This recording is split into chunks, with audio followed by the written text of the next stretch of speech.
Yeah, they seem to be taking a rest at the moment. Not much going on at the nest.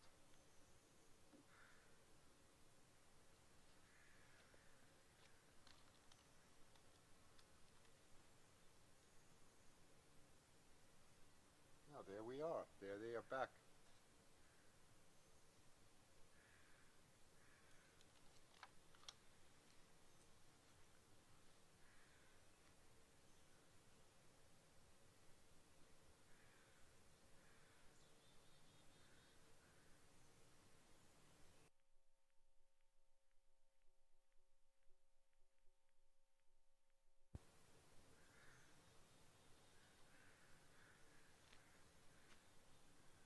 And disappeared again.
That's wonderful. I just had a bird poo on my one of the video screens. So that's great. Well, fortunately it wasn't an eagle.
it's a lovely dog. It's actually a rescue dog that the owner here picked up somewhere in, I don't know where it was, Kazakhstan or so. Amazing, they flew it back all the way, and the dog was in very, very bad shape, very mishandled, and he got it back here and took care of it. It's really amazing, beautiful, beautiful dog.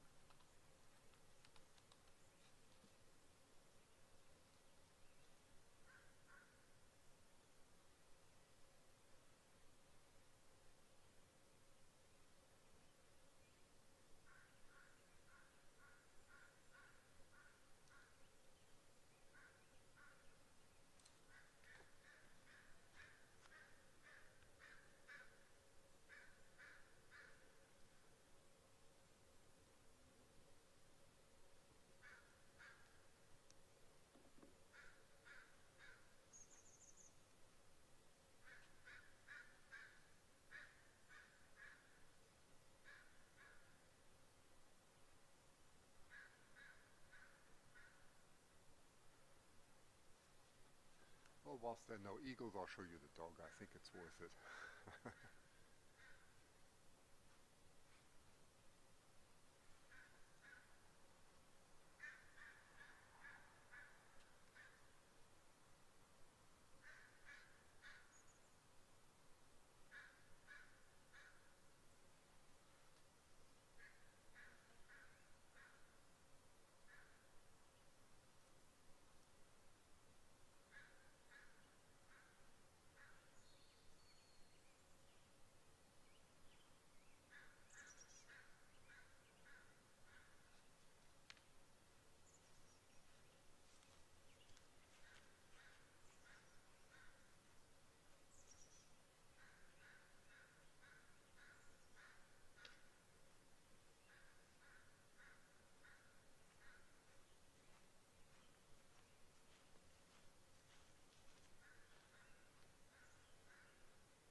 Actually, the sound quality should be good because I can hear the crow very well.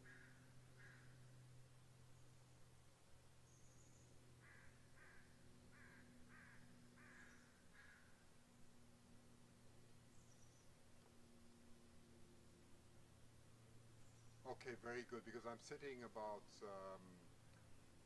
10 feet away. I'm just raising my voice in the direction of the microphone. And let's see if I'll give the dog some. I'll go over to the dog and give it a ball. See whether it gets amused, okay?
still no eagles, so if you're okay with that, I'll just keep on showing the dog. I think it's beautiful. Cannot really show any other view at the moment because looking out on the bay is beautiful, but we've got quite a strong sun. Nothing to see, no fuel cells, fuel cell installation. For those who've just joined, the boat broke down, the motor broke down, so I expect to see them here. I guess they have to get the boat off and so on, maybe another 20-30 minutes. Hopefully so with some wine and cheese, and then the party starts. And then, well, we'll find some other day.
good news is the broadcast is so stable now. I'm really delighted.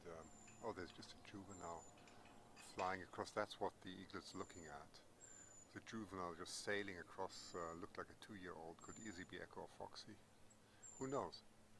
Anyway, the broadcast is so stable that, you know, if the day is clear, I could actually put up the camera and just let it go the whole day. I mean, you'll have only one disadvantage, I can't move the camera, but I mean, as long as it's pointing at the nest, it should be fine, you know. See no reason just to let it run and come back in the evening. I think that makes it rather easy. Yeah, I mean, if the thing breaks down for whatever reason, it just breaks down. It's not a big thing, it's just a pity.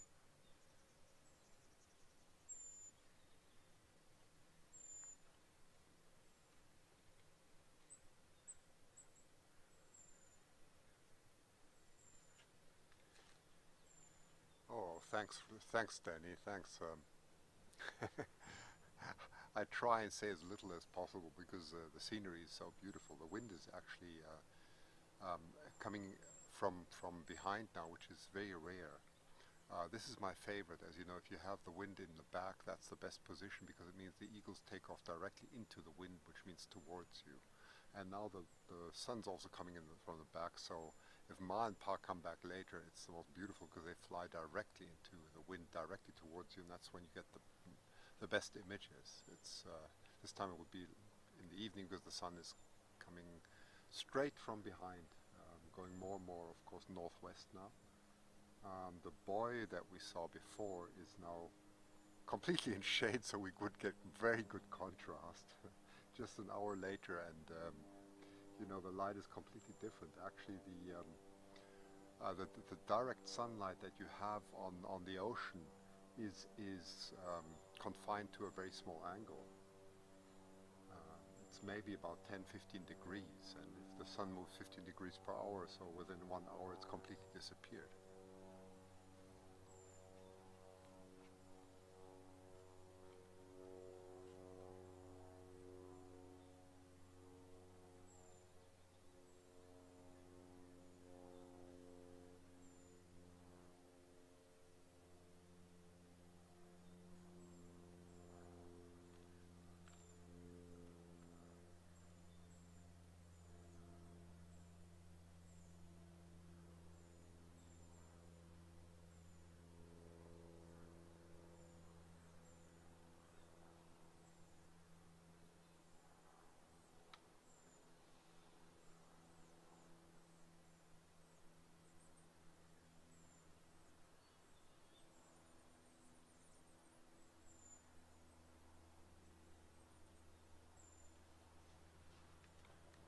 Yeah, you'll see, I don't know who this is. Does anybody know whether this is Indy or Jules? But you'll see him look all the time, or she, whoever, looking all the time. And those are eagles, just, well, no, not eagles, sorry, juveniles flying by, just coasting along in the beautiful, warm and slightly, with a slight breeze.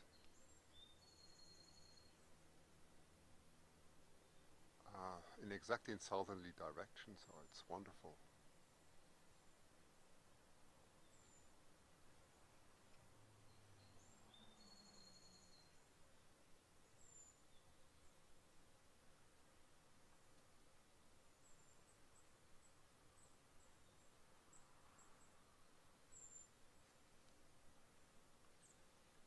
Well, if we meet again in about 200 years, you know, we're going to have possible to have it on Starship Enterprise, where wine and cheese just gets sort of lifted through the internet. We're not quite there yet, but I'm sure we'll get there. Transponder, what do they call this thing? I don't know what they call it. Forgot.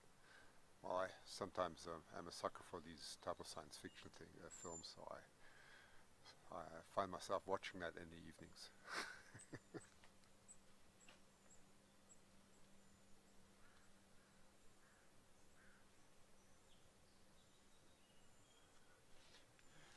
Replicator, yeah, but what do they call that when they go from one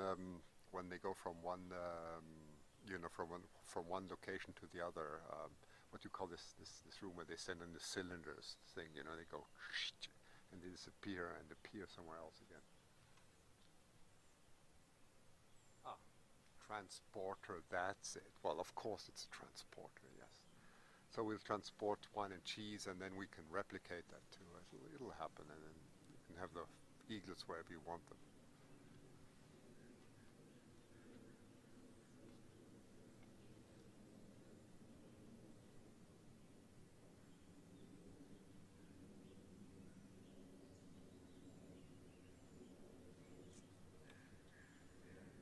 Yeah, that technology is just around the corner.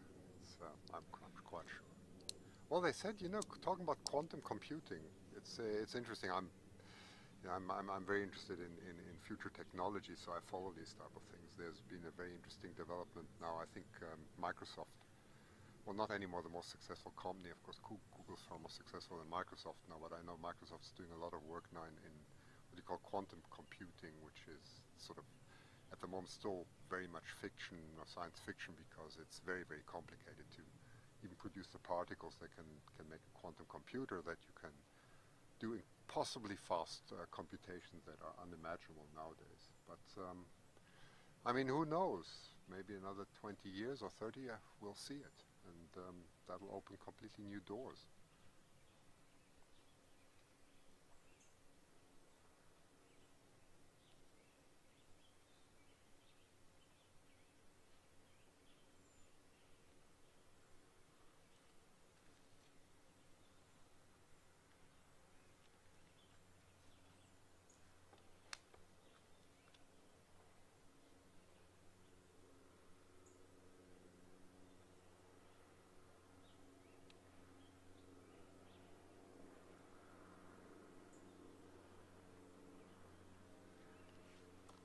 Well, that's a that's a new formula I haven't seen before. Okay, you never stop learning.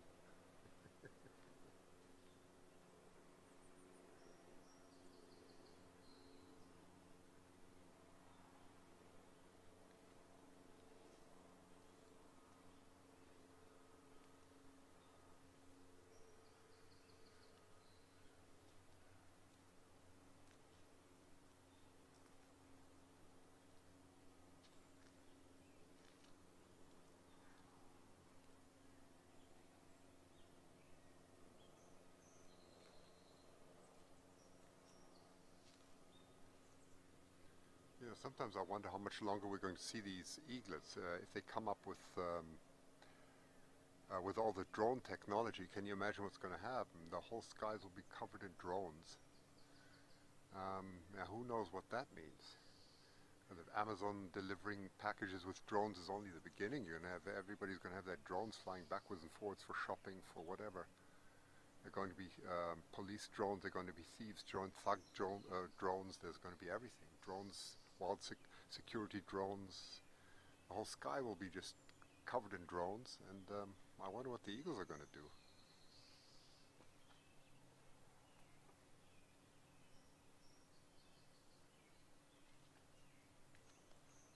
Are you serious, or is that a joke about the pizza and the parachute? I'm sure that's a joke. Really? Okay. Well, you give me the link. Show me the link for that.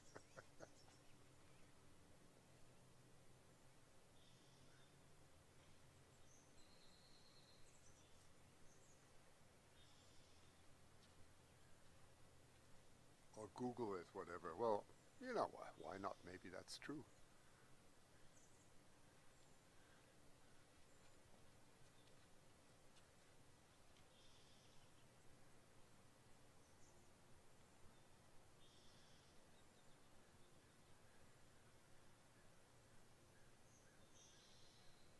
Russian?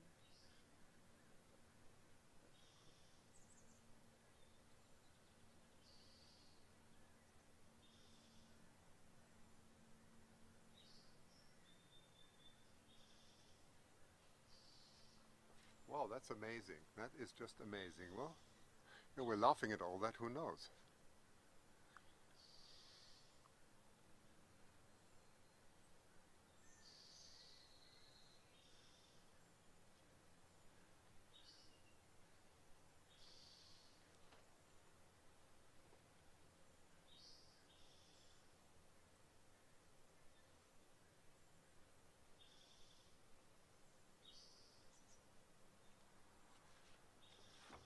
Of course, you know, from a camera point of view, I'm very interested in drones, but I think for wildlife, I cannot, you know, I cannot really see that the noise that they would make. You know, if we had very quiet drones, maybe yes, but my goodness, these, you know, these what do you call these with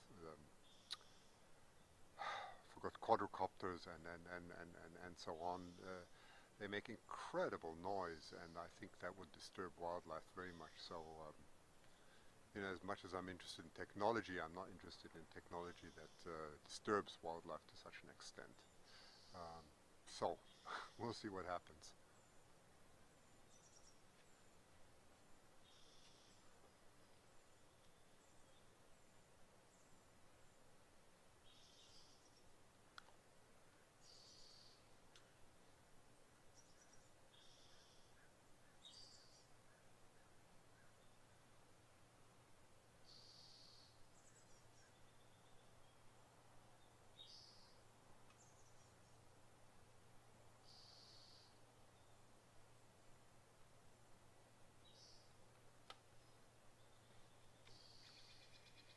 Well, the other technology that's upcoming, which you know probably, is the 3D printers. Really interesting. A friend of mine in San Francisco just bought a 3D printer. It's very much still in the beginning. These are more or less the type of shops when you go to one of the 3D printing companies. It's very much like in the 80s when they started with their computers. So it's very, very much in the beginning. There's no real clear guidelines of what and how they work, and there's probably a lot of maintenance. So we'll see how that works. It's going to be certainly very interesting. I think at the moment we cannot even imagine what developments 3D printers will do, but it'll certainly be a big shift in manufacturing from China to back to, you know, to local manufacturing, which of course is great. Well, that's my hope at least.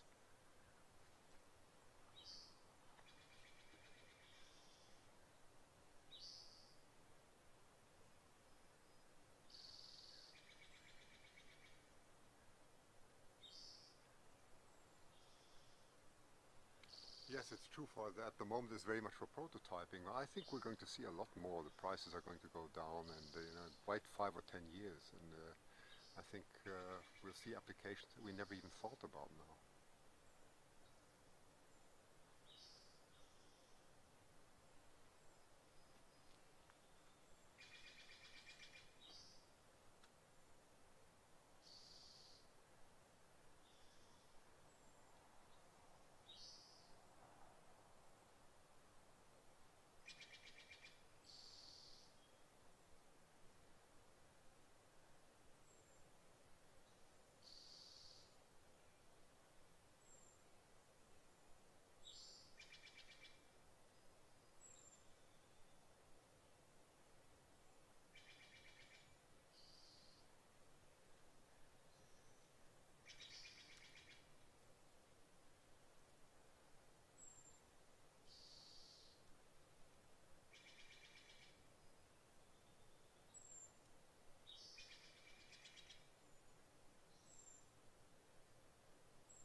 Well, if there's a poop coming, he's not going to poop in this direction because that's directly into the wind.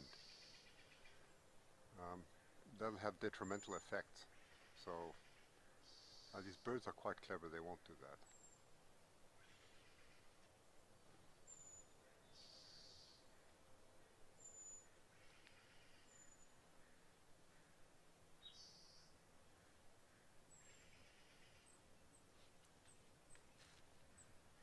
Oh, I was nearly hit once. I was. I mean, I'm seriously, it can happen if you're underneath a tree and you're looking for some nice feathers. Yeah, sometimes you have these beautiful eagle feathers that come below the nest. I don't know what they do in the States with eagle feathers, because I think you're not allowed to pick them up, which gives you ludicrous problems, doesn't it? I mean, here in Canada, you're allowed to keep an eagle feather. I mean, goodness me, if it falls down, it falls down. That's an eagle feather. I think if you, I don't know what happens in the States with an eagle feather. You're supposed to report it, not pick it up. I have no idea.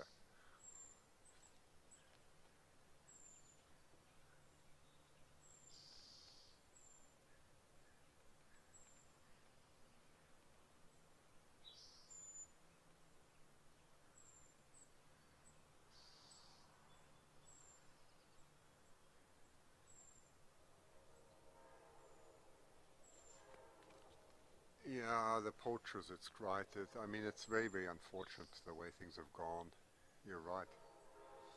In Canada, unfortunately, well, I mean, there are poachers here too, of course there are, but, you know, um, fortunately we don't have, this hasn't been a big problem, at least as far as eagles are concerned. We are not allowed to, for example, if what I cannot do, even if I wanted to, I'm not allowed to have an eagle, like a dead juvenile stuffed in my home. Of course, I'd love to have that, but no, it's not allowed. Um, that's for sure. Unless you have really special permits. I think David Hancock may be allowed to, but I certainly am not.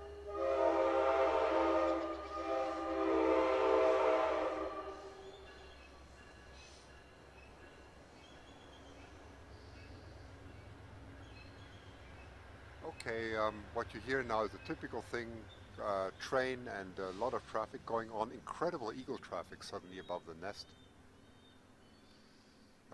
That could be one of the adults coming in. No, no, it's not. Just turned a semicircle and went off. No, they just take a good look at the nest and then they fly on.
Oh yes, I saw that on quantum tunneling. That's exactly the article I was referring to. That's completely correct.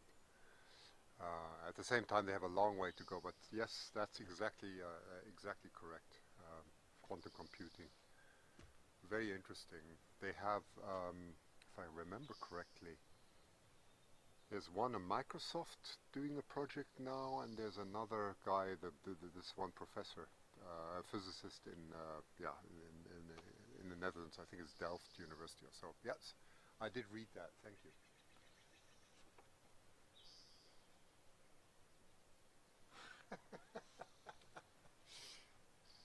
The problem would be that the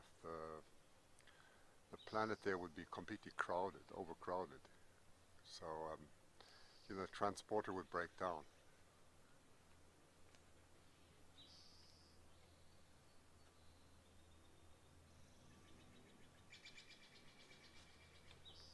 Especially with all the hot air that you have to transport. There's too much hot air.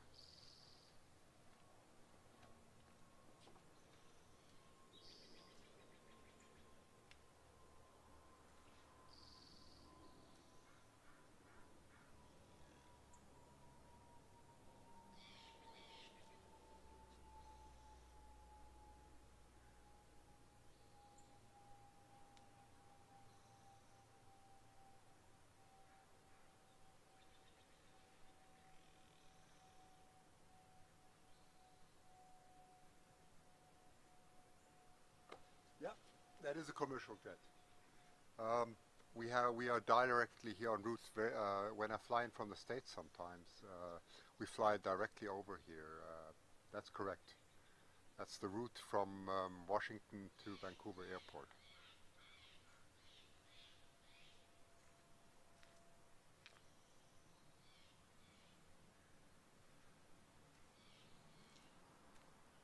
I just see a juvenile crossing the bay. Let's see if I can. So sorry for the.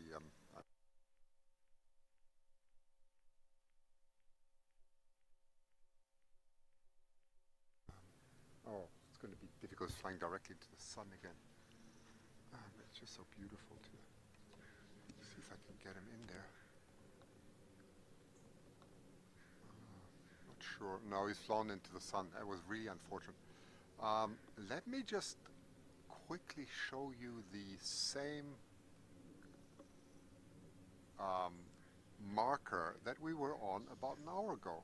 You know, that we were focusing on. What a difference it is now. It's absolutely incredible, isn't it? Look. So if we zoom into there, shall we?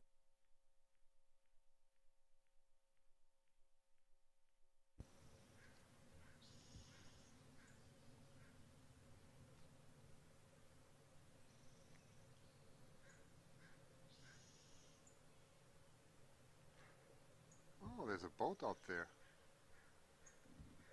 Looks. Right, hang on. Let me just pull this up a bit. Yep.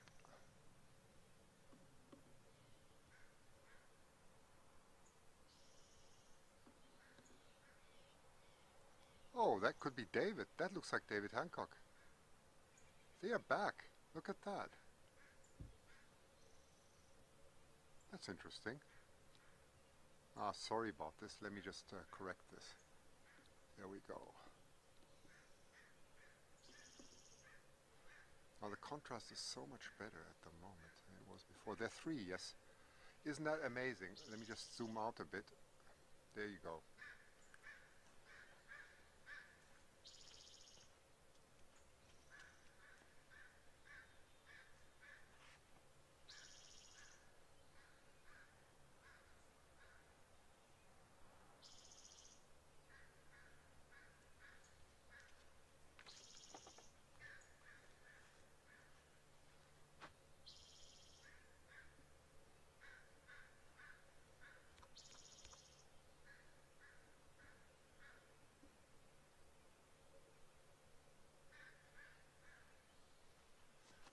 Okay, I think the contrast is okay now, right? This is a lot better.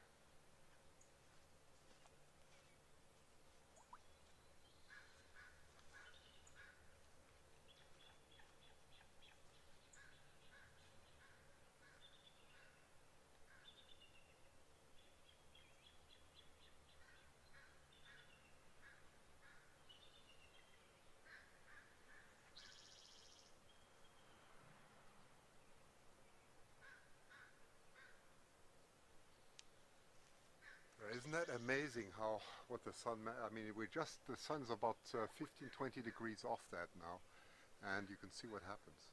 We can suddenly see what's going on.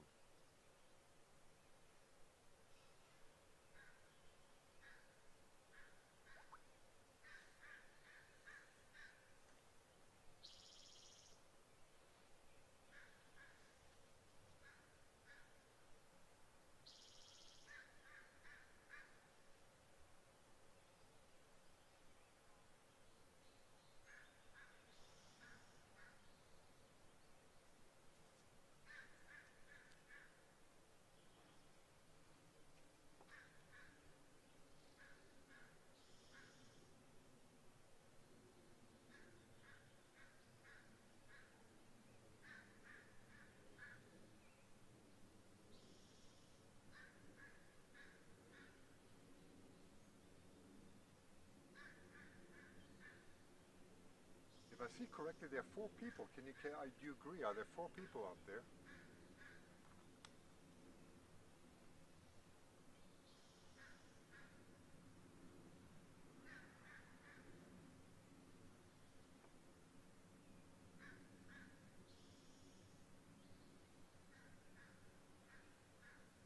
Okay, it's 3, you're right.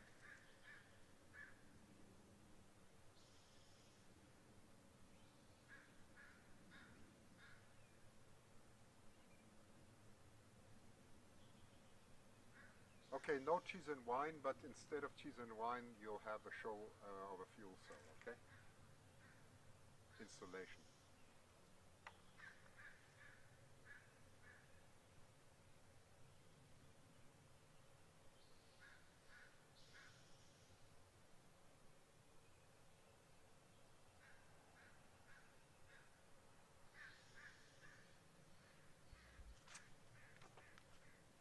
Okay, very simple. The fuel cell is going to power a camera.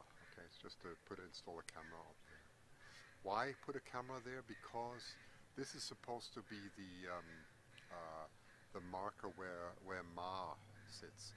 I do have some doubts, unfortunately, because I think their habits change. Now we have so many midshipmen, so it may be that they stick much more to the shore now instead of flying out there. But so about 4 to 6 weeks ago, when Ma came back with a duck, that's exactly where she came from. That gave the inspiration to install a fuel cell there. Hopefully, we're not too late. I mean, you never know. We don't know the behavior during the day, but we'll see.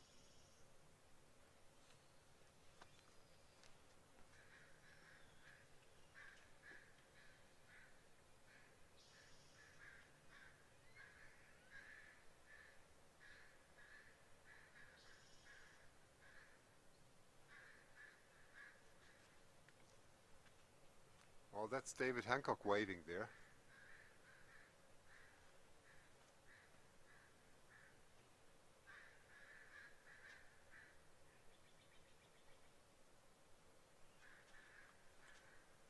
Okay, let me just explain to those who are just joining what they're doing out there. Okay, the idea is to install a camera there, similar to the camera that we had in Harrison Mills. Remember last year they put one in, and that has to be powered with something. You need to get electricity from somewhere. You can't put a battery out there because batteries will die very quickly. So the idea is you put a fuel cell out there, and the fuel cell is energized with methanol. So you convert methanol to electricity. That's the function of a fuel cell. So a fuel cell typically lasts a few months. You know, and then one has to exchange the methanol out there. The problems with fuel cells, unfortunately, is you know, in 2000 there's been a big hype about fuel cells. I used to lead a project on fuel cells, so that's why I know this. Unfortunately, the catalysts and many other parts of the fuel cell are still fairly fragile, can be contaminated easily, need a lot of maintenance. Maintenance is quite expensive. They do break down, yeah, and they're also very temperature sensitive, which happened, I think, in this case. With the fuel cell experiences a temperature drop whilst it is offline. As long as it is running, it's fine. It's like a warm engine, it's okay. But if it experiences large temperature changes when it is not running, for example, if it runs out of methanol, then that can have destructive effects on the and deterioration on the lifetime of the fuel cell. So this is what's happened. Repairing a fuel cell can be very expensive. In this case, it will be about $4,000. They can run one camera on the fuel cell out there, and that's what they're doing at the moment. They're installing the fuel cell to run the camera for maybe 2-3 months, and then later it'll be taken to Harrison Mills again in time for the Eagle session. So that's exactly what they're doing. So we're looking offshore now towards Boundary Bay. They're installing that. That's David Hancock there with Ben Cadu and with Glenn Browning, who owns the boat. Glenn Browning is very well known also in the Eagle and in the bird circles for his incredible worked on as a taxidermist. So those three are out there. You'll meet them all at the come on, at the Fledge Fest. Yes, at the Fledge Fest.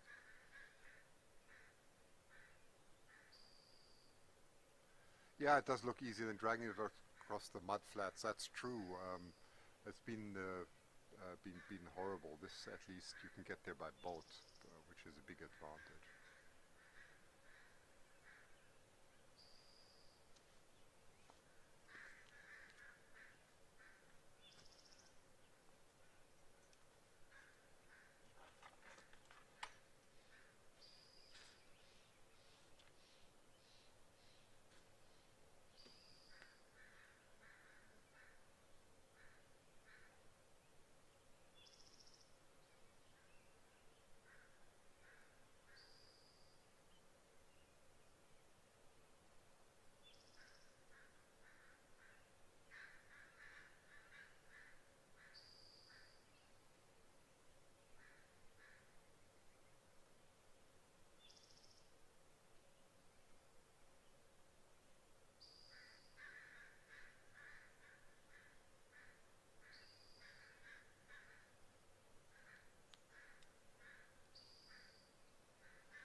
Okay, this is the view through the 200mm lens.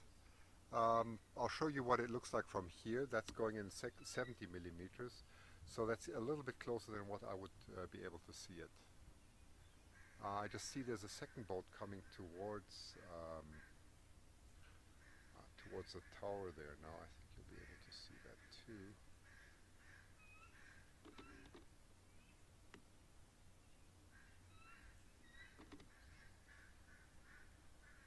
In the meantime, some trilling going on because there are lots of juvenile traffic backwards and forwards here. I cannot see Mao Pa at the moment, but it must be somewhere in the trees. Oh no, the boat has just passed, so that was not the case.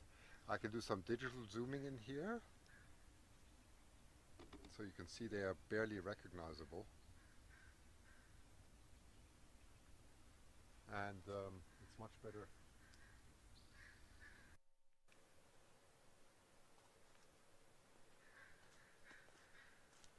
It's a lot better on this screen. I'm doing some digital zoom here too, but it's just amazing what you can, the level of details you can see at the moment.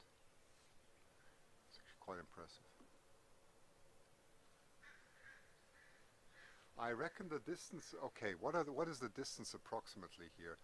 I showed you the going over to Point Roberts the other day. I looked up the distance today on Google Maps. The distance between the point I'm here and to Point Roberts is about 7.5 miles, which corresponds to about 12 kilometers. Quite a distance. I think that Boy is approximately halfway, but I'm going to get the exact GPS coordinates from them. I just have to give them a call so they remember to give me the GPS coordinates once I have them. It's very interesting to know what the distance is, also that we understand the behavior of the eagles, and we can actually see what they're flying, and we can actually time how quickly they fly out there.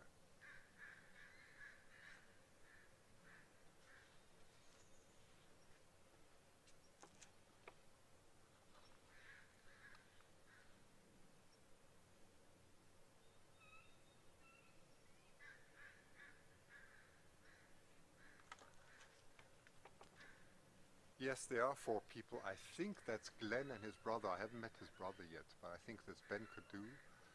On the platform, that's David Hancock. So they're there with the boats. They seem to have got, maybe they got the motor back running, everything's fine. That's great.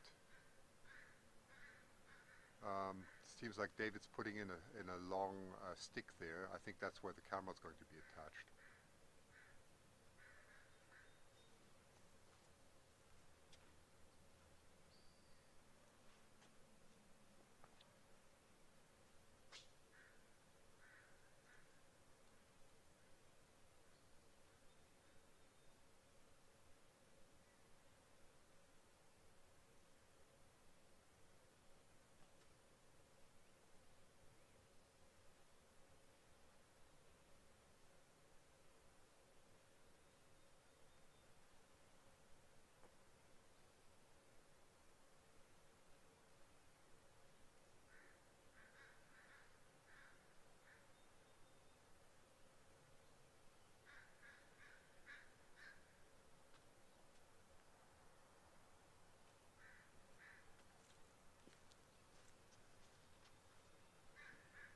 Good thing is I'm recording all this in HD with 2 cameras in parallel at the moment.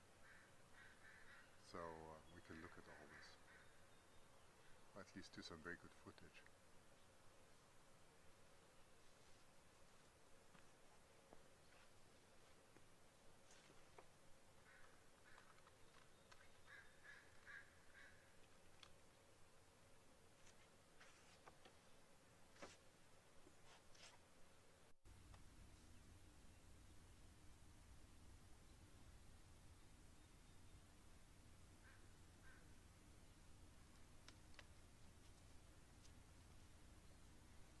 There's the view again, directly towards the other side. Tswassen, that's the Canadian side. If you would go a little bit to the left of the, you know, where that buoy is, that's more or less where the Canadian-US border is. If I understand it correctly, I think that's how I saw it on the map.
we certainly have to be grateful that the motor broke down, because it actually made the image a lot better here. I think the sun's about 20 degrees to the west of what we're looking at now, which is fantastic.